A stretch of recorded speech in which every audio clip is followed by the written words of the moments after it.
Tiga pelatih BRI Liga 1 yang jadikan Shin Tae-yong sasaran tembak soal training camp timnas. Pelatih Shin Tae-yong mendapatkan tantangan berat setiap mengumpulkan pemain untuk mengikuti training camp timnas Indonesia. Shin Tae-yong menjadi sasaran tembak dari beberapa pelatih klub BRI Liga 1 akibat pemanggilan pemain. Drama ini terus berulang saat Shin Tae-yong mengumpulkan pemain untuk timnas. Shin Tae-yong sering menggelar training camp dengan durasi jangka panjang saat jasa sang pemain masih dibutuhkan klub.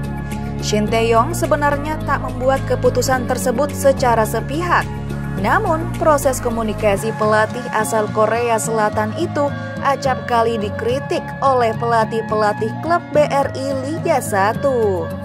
Lantas, siapa saja pelatih klub BRI Liga 1 yang pernah beda pendapat dengan pelatih Shin Tae-yong seputar pemusatan latihan timnas Indonesia? Thomas Doll, Persija Jakarta. Pelatih Persija Jakarta Thomas Doll menjadi yang terbaru secara terang-terangan mengkritik Shin Tae-yong. Ini kali kedua Thomas Doll menyerang keputusan Shin Tae-yong seputar pemusatan latihan timnas Indonesia khususnya U20. Pelatih Thomas Doll merasa tak pernah diajak ngobrol oleh Shin Tae-yong saat memanggil pemain Persija. Maklum, pada pemusatan latihan timnas Indonesia U20 kali ini, Persija harus melepas 9 pemain saat BRI Liga 1 masih berjalan. Bernardo Tavares, PSM Makassar. Pelatih PSM Makassar Bernardo Tavares juga sempat bersitegang dengan Shin Tae-yong saat pemanggilan 3 pemain untuk mengikuti pemusatan latihan timnas Indonesia.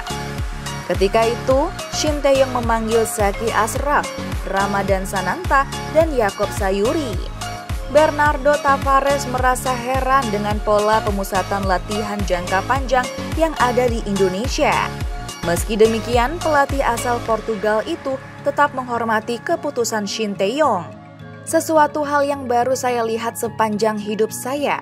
Pemain dipanggil berbulan-bulan untuk mengikuti agenda training camp atau apa. Sepak bola manapun di tempat saya sebelumnya tidak ada seperti ini, tegas Bernardo Tavares. Luis Milla, Persib Bandung.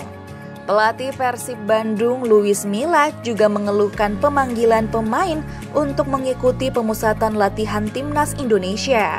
Menurut Luis Milla, seharusnya pemusatan latihan tidak perlu dilakukan dalam waktu yang lama. Memang menurut saya ini agak terlalu lama. Akan tetapi pelatih tim nasional membutuhkannya dan saya bisa memahami itu, ucap Luis Milla. Gimana menurut kalian? Yuk tinggalin pendapat kalian di kolom komentar dan jangan lupa untuk subscribe, like, dan share.